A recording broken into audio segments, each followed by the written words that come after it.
High বন্ধুরা, তো সকালে চলে এসেছি। এই দেখো সেদ্ধ করে নিয়েছি চাউমিনটা। তো আমার হাজবেন্ড চলে যাবে পরের দিন, ট্রেন আছে ওর। তো বললাম তোমার হাতে চাউমিন খাবো, একটু বানাও। তো দেখো বাজার থেকে বাঁধাকপি গাজর সব কিনে এনেছিল। তো এখন ওর হাতে চাউমিন খাবো বলে খুব ইচ্ছা করছিল, তো বানাচ্ছে।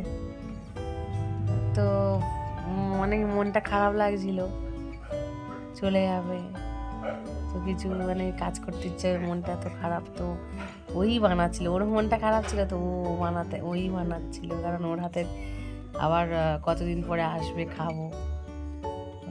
তো সিম্পলভাবেই বানিয়েছিল। নেই চলে যাবে, আগে গত বছরও 1 বছর পরে এলো, আবার আজকেও। তো দেখো আমি সেদ্ধ করে নিয়েছিলাম, আর ও সব এগুলো জোগাড় করেছে, করে নিয়ে বানাচ্ছে। তো যারা আমার ভিডিও দেখো, যারা বাইরে থাকে, তাদের হাজবেন্ড, জানো তো কতটা খারাপ লাগে, কতটা মিস করো তোমরা। তো আমি ওরকম অনেক মিস করি। আর ছেলে মেয়ে, আর মেয়ে তো অনেক কাঁদছিল, বলছে বাবা তুমি কোথায় যাবে। তো অনেক বুঝালাম মেয়েকে যে বাবাকে তো যেতেই হবে। কলকাতায় কাজ এখানে দেখেছিল, ও ঠিক মনের মতো হয়নি, অনেক ডিউটি, মাইনে কম। ব্যাঙ্গালোর তো সেটা না, খুব ভালো, ডিউটি 9-10 ঘন্টার বেশি করায় না, প্লাস মাইনেটাও ভালো আছে। তো এখন স্যালারির জন্য শশাও কেটে নিচ্ছে। আমি বলতে গেলে কিছুই সেরকম করিনি, ওই সব জোগাড় করে ওই সব করছিল। তো স্যালাড বানানো হয়ে গেছে, এবারে আমাদেরকে খেতে দেবে, ভাগ করা হচ্ছে। তো চামচ খুন্তি দিয়ে অনেক টাইম লাগছিল, আমি হাত দিয়েই বেরিয়ে নিচ্ছিলাম।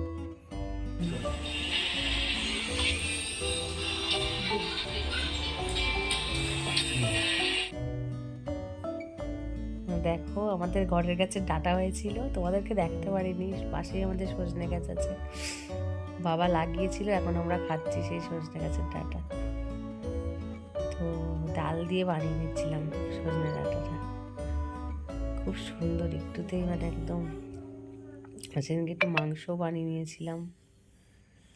তো মাংসটা বানাচ্ছিলাম আমি, ডালটাও বানাচ্ছিলাম।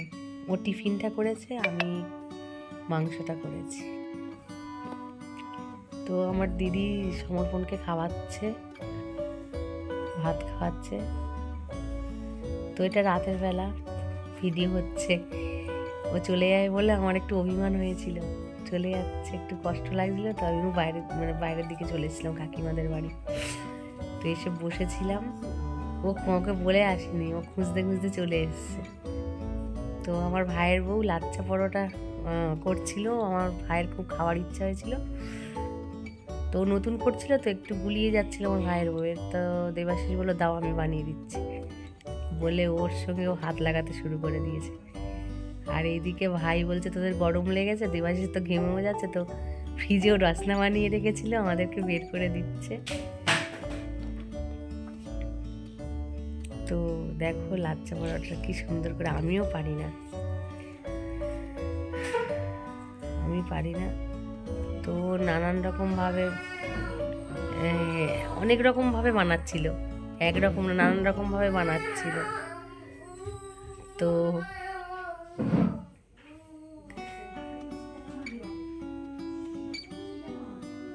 তো রসনা দিয়ে দিয়েছে, পিসিও বসে বসে দেখছে, আমার পিসিমা বসে বসে দেখছে কেমনভাবে বানাচ্ছে। ওদের খুব ভালো লাগছিল, ভাইয়ের তো খুব আনন্দ হচ্ছে, বলছে বাবা খুব ভালো লাগছে তো দেখতে।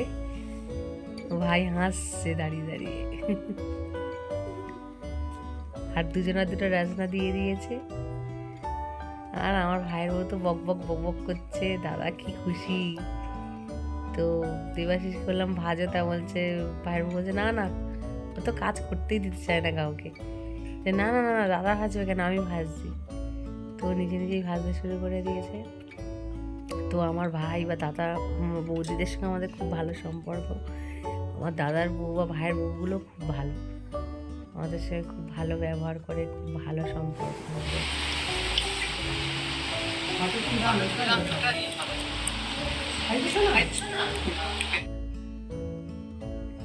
তো দেখো আমার ভাইজির গলায় টনসিল হয়েছিল, তো ডাক্তারের কাছে নিয়ে গেছিলো, তো ও আমাকে ওর জন্য ডক্টর দিয়েছে সেন্টার ফুড, আমাকে বলছে পিসিমণি খাও, তো আমাকে খাইয়ে দিচ্ছিল। তো সেখান থেকে চলে এলাম বাড়িতে। তো বাড়িতে এসে দেবাশিসে বললো একটু খাস্তা, সেই ছোটোবেলায় খেতাম না আমরা, গিট্টা বলতো, সেই বানাচ্ছি আমি। তো ময়দা দিয়ে, ঘি দিয়ে আর চিনি দিয়ে ভালো করে, কালো জিরে দিয়ে ময়াম করে নিয়েছিলাম আগে। তো নিয়ে ভালো করে মাখিয়ে নিয়ে আর একটু রেস্টে রেখেছিলাম। চিনিটা একটু দানা দানা হয়েছিল, তো গলে গেছিলো চিনিটা তারপরে। তো আমি এখন এরকম গোল করে করে আর লেচি কেটে নিয়ে আর পিস পিস করছি ভাজবো বলে।